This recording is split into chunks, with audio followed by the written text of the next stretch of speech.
Hello. I have a tear in my eye. Not really, but kind of, but almost. And it wasn't even necessarily about the hockey game. I mean, don't get me wrong. The hockey game was tremendous. But then one shining moment at the end of the NCAA tournament. It gets me every time. It's the best. I wish other sports did it. I wish other sports understood how great it is to have a culmination video of the whole tournament. Like, imagine the end of the Stanley Cup playoffs.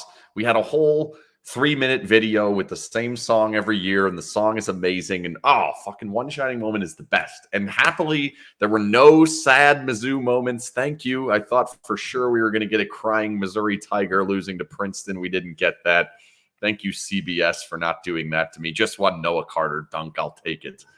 We'll take our one win and move on. But the Golden Knights, heck of a win, heck of a comeback, heck of another game in which it didn't look like it was going to be good. And then sure enough, they seem to find a way. I don't know how they're doing it. I don't understand how these things continually happen when they haven't been the better team. But it did again. And today wasn't that bad. Like, today wasn't a game where you say like, oh, there's no way they should win that game. It certainly wasn't that. But I do feel like when you think of the game as a whole, it's like the first period was pretty good. They got out to the lead. They didn't necessarily generate a ton of offense, but they certainly played the way that they want to play, got out to the lead. The second period, it started to fall apart a little bit. You saw some of just the way that things were going right for Minnesota, and things can at different times for that team. And we'll talk about that as we get through exactly what I want to do today, which is talk about what a matchup would look like with this team, and then also kind of delve into what it may look like against some of the other teams because of what we've seen today and what we saw on Saturday.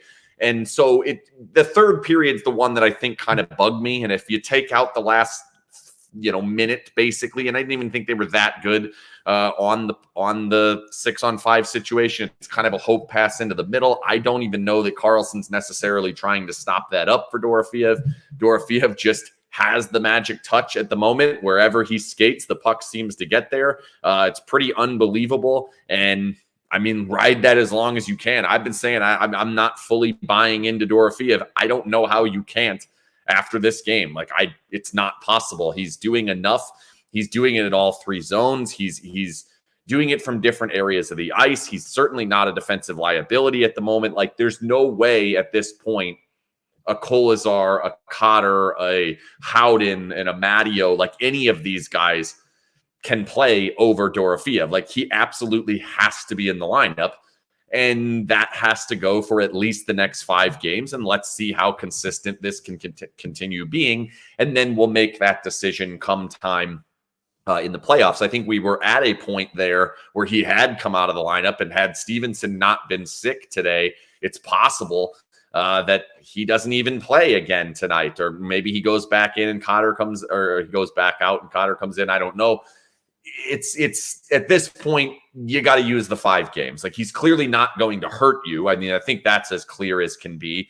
And then moving forward, you want to see, like, can this continue? And it doesn't have to be 7 goals in 10 games or whatever it is. Like, if he's putting good opportunities, keeping up with Smith and Carlson, like, clearly it's going to make the team better by having the other options down the lineup and taking out the Keegan Kolizar or the Brett Howden or that type of player, and allowing you to have Nick Waugh further down the lineup, to get Stevenson in and stay further down the lineup and all of that. Obviously, we do have to recognize that the first line was terrible today, like really, really bad. And in a game where that's kind of a little bit more of a playoff style of hockey game, it's a little concerning that the first line wasn't really able to do it.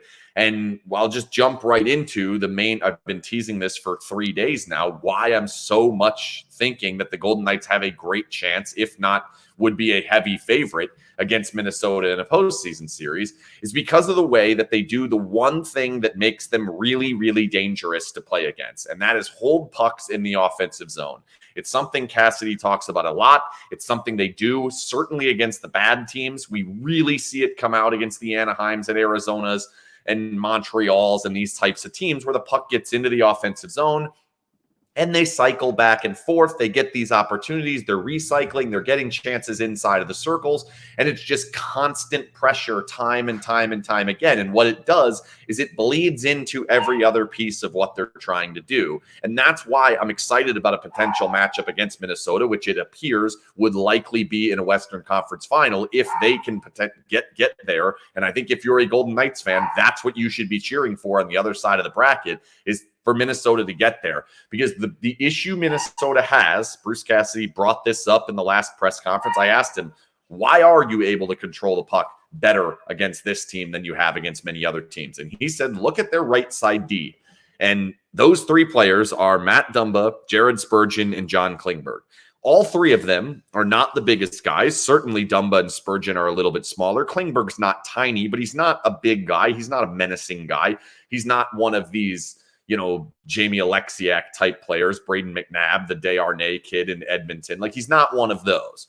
What they have is they have active right side defensemen and small right side defensemen. When they have those players, now you're going to be able to get the puck over to that side because they're usually going to have a forward back defending it. That's going to help you get the free entry and the controlled entry that helps get the Golden Knights going to holding the puck. And then beyond that, when that guy finally gets back, if it's Nick Waugh, Riley Smith, Chandler Stevenson, even like Phil has done pretty well in that scenario. Pavel did pretty well in that scenario. All the centers can do it. Like, if you get in that spot, Howden was good today. They can hold the puck against these types of players. They're not going to push them off the puck. They're not going to push them into areas they don't want. They can curl. The Golden Knights player can curl back up and get that easy low to high pass.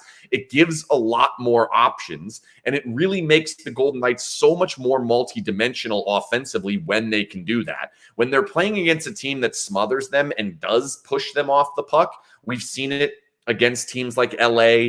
We've seen it against a lot of the teams in the Eastern Conference, even though the Golden Knights did well against those teams. The offense wasn't necessarily coming from in-zone generation, which is what we want to see in a postseason series. Against this team, I'm very confident they're going to be able to get that. When they have it, now they have the shots from the point. They have the puck in deep. They can play from underneath the goal line. They can have guys camped out in front.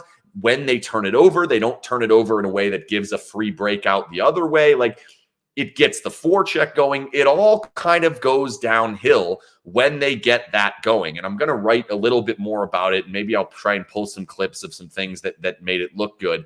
Like, that style of play is when the Golden Knights are going to be at their most dangerous in the postseason, because I don't think that this is a team that's going to go into it most postseason series and just dominate Corsi, dominate expected goals, dominate puck possession, shots on goal, all of it. I just don't see that happening most of the time in a postseason series this year with this team playing the system that they're playing.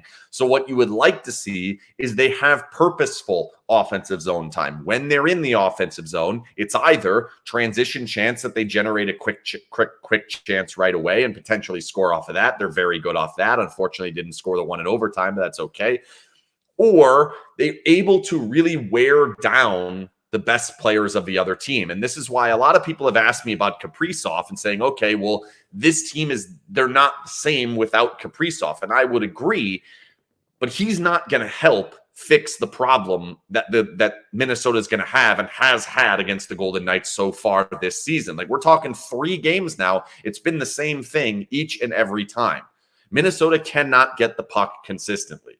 And it takes errors from the Golden Knights, penalties from the Golden Knights, bad puck possession in the offensive zone, amazing passes. We saw a little bit of that today for Minnesota to just get on the board and really even get going in the right direction. That's probably not going to be there. We talk a lot about things that are like not replicable over the course of a postseason series that we see in a regular season, whether that's a series or a couple of games or whatever. What Minnesota has done in the 3 games, despite scoring 3 goals today, having the one, and they were ahead at T-Mobile. I think they might have even been ahead in the dad's trip back when we were coming out of the break. Like, they're not scoring goals in ways that is going to pile up on the Golden Knights. It requires the Golden Knights to hand them opportunities. Today we saw it. Smith overcommits in the offensive or in the neutral zone. It leads to a poor gap. They make a good play. The other one's a power play goal, and the Golden Knights actually had that covered up pretty well. Like, I don't think they're going to get that goal very often from Klingberg. So to me, replicable goals lean much more towards the Golden Knights. And really, Brossoit hasn't been great in either game. He was better, I thought, last game than he was today. I don't think he was bad today, but I felt like a lot of those shots are kind of breaking off of him, and they were finding the pucks earlier. Don't really want that in a playoff series. They got a good goaltending performance today. They got, he's been pretty good, Gustafsson. Fleury was not very good, but I think, again, the difference in goaltending may not be as stark if the Golden Knights are living in the offensive zone as they have in, I would say, 4.5 of the 6 periods we just saw. And like, everyone talks 60-minute game and all that stuff, and really, it's not realistic. You're not going to get a 60-minute game in a playoff game. Just their teams are too good. Like, you're playing a good team over and over and over again. They're going to have their moments. The Golden Knights have to be able to have their moments. And in a series like this, if they were to play Minnesota, it's not going to be transition reliant. It's not going to be penalty kill and power play reliant. It's not going to be one way to score. There's going to be different options. And then again, the other thing, what is it? It's now 12 goals, and the only guy that has multiple goals against Minnesota this season is Dorofiev. They're getting production down the lineup, which matters as well.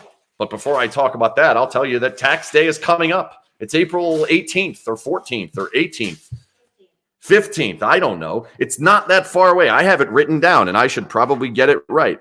It is April 18th. I don't know why I didn't. I've said it like 96 times. Tax day is coming up. Enough of me discussing when tax day is. You should go to Conler and Associates CPAs to get a free consultation. Tell them SinBin sent you. They'll hook you up with that free consultation. ConlerCPA.com, KONDLERCPA.com. It's right there on your screen in the bottom left-hand corner. I'd point at it, but I always struggle to figure out how the camera is mirrored, so I'm not going to do that. And if you need any help with your business taxes, your crypto taxes, your gambling taxes, all sorts of good stuff, check them out.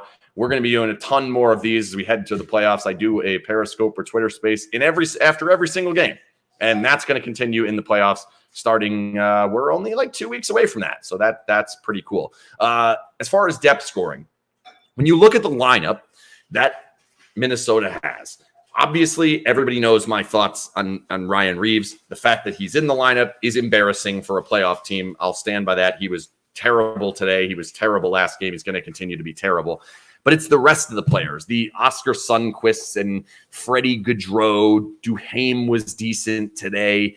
Connor Dewar, like these types of players aren't going to create much problem for the Golden Knights in a postseason series. Like, they're not going to overpower the Golden Knights the way that potentially, and I know this is ridiculous, but potentially a team like a Calgary's can or a Seattle's can. Those types of teams. Like, I don't think Edmonton would really do it.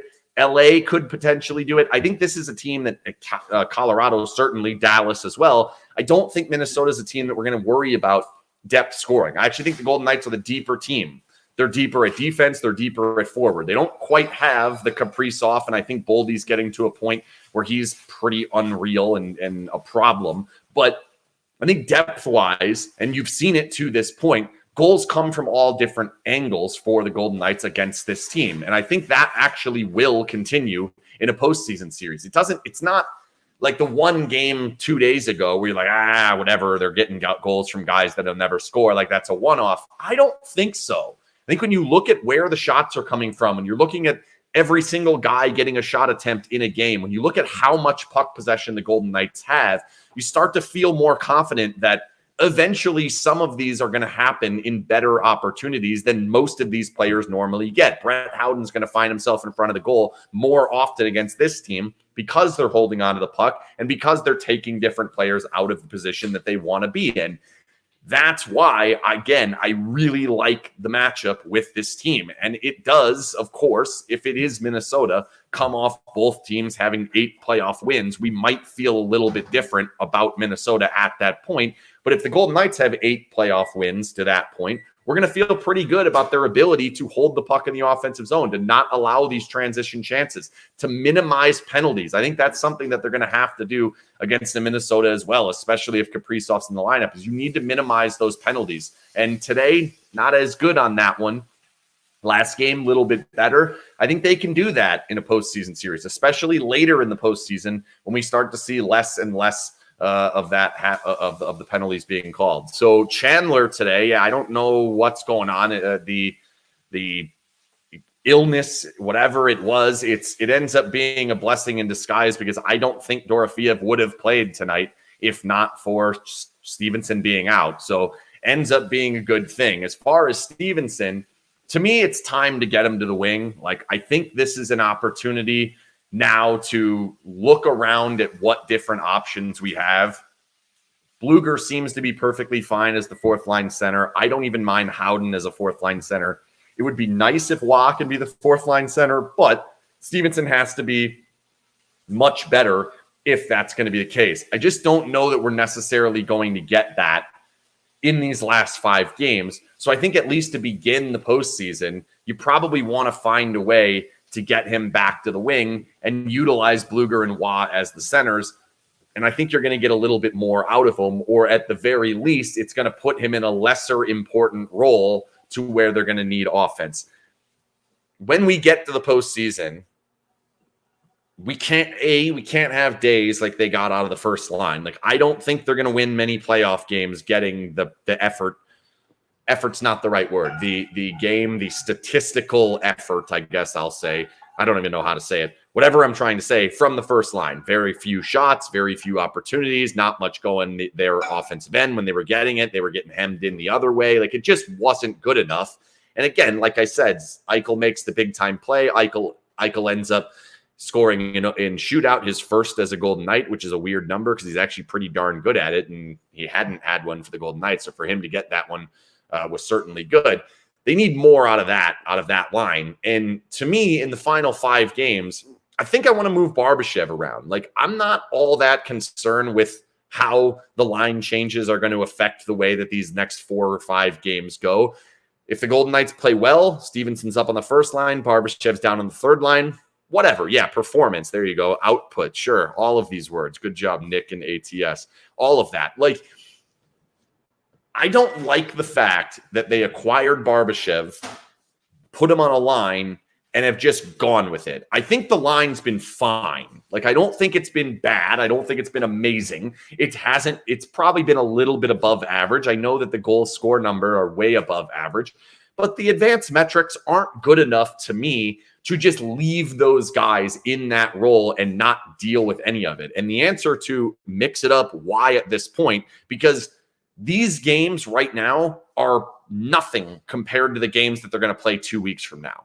I understand the importance of winning the division. I understand the importance of winning the conference and getting that right matchup. But if you look at the standings, if Calgary beats Winnipeg, they're probably 8, and the matchup with Calgary is not all that much better than it would necessarily be with an LA or an Edmonton. And you could eventually, if you were to fall a little bit down and still win the division, you could potentially get Seattle, which is the best matchup of all of them.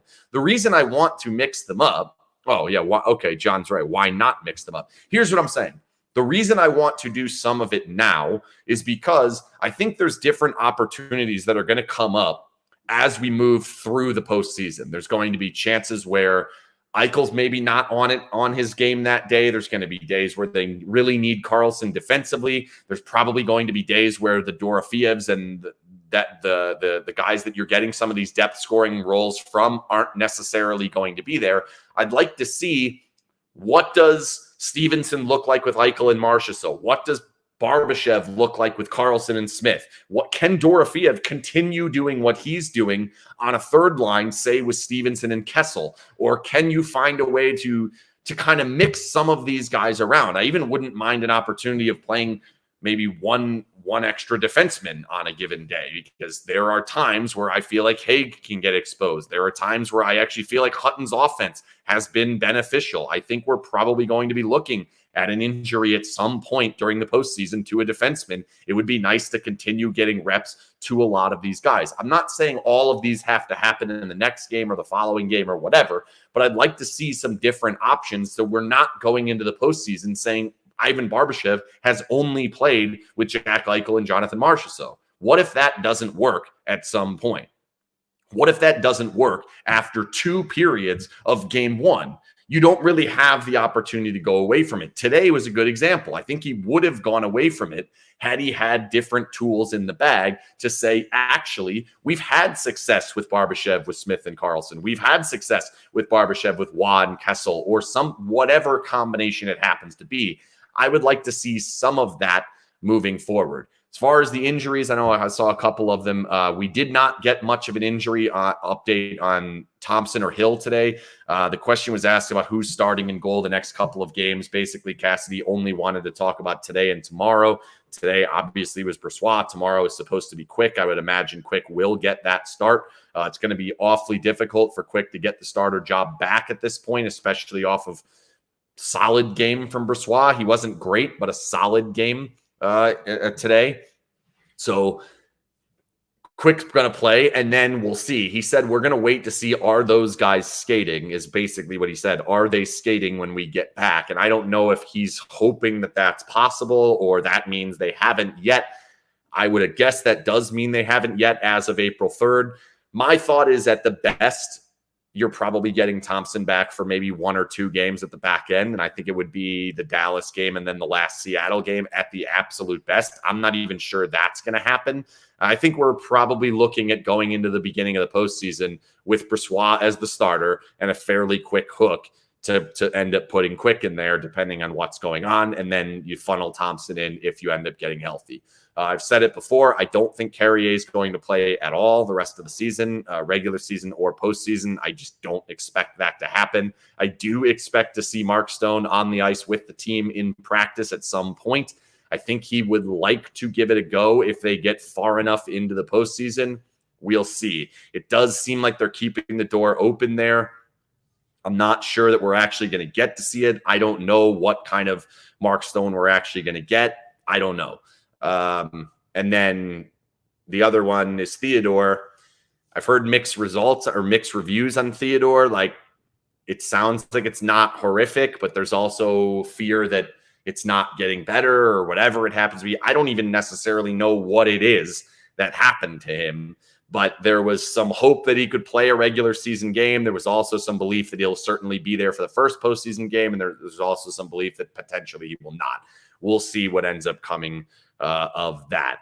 All of it, like, you look at the last group of games that the Golden Knights have played, they're starting to play better against the conference. And I think the bigger part to look at is, yes, the overall numbers may not look as good. The last game was tremendous. Today's game isn't as good. A couple of the Edmonton games weren't as good, but there were pieces of each game. There's pieces of a Calgary game. There's pieces of the Edmonton game. There's a lot of pieces of this game and the last game that you can sit here and say, okay, here we go. Like, this team does have a great opportunity no matter who they play, assuming it stays away from probably Dallas and Colorado. I think things get a little different if you start to play those teams, but let's not worry about that until we get to the back end. I still will stand by defensively. I think they have to button up more. And I'm hoping this is just like time of season where it's like, let's keep trying to score. Let's keep doing our thing. We're playing fine. We're getting these results, even though we're giving up a number of these high danger chances. I think it does need to turn at some point. It does seem like it's kind of rounding a corner a little bit. There were definitely better in the Minnesota game here, definitely better at the first period today. I didn't like the third period. I didn't like the way that their push was going. I didn't think their forecheck was doing all that much. Like, that concerns me a little bit, but you get the goal, you find a way in shootout. It ends up coming away for 2 points. That's it. That's all I got for tonight. Thanks again to Conler CPAs for sponsoring all our Periscopes. We will be back, not tomorrow because goalie interference comes up Wednesday, but I'm sure I'll be doing some over the weekend, and then we'll go from there. Goalie interference on Wednesday. If you haven't listened to the podcast, we did a whole 2-hour podcast yesterday. First time we've done one of those in a while, so that's good. Thanks again, Conler CPAs, and see you later.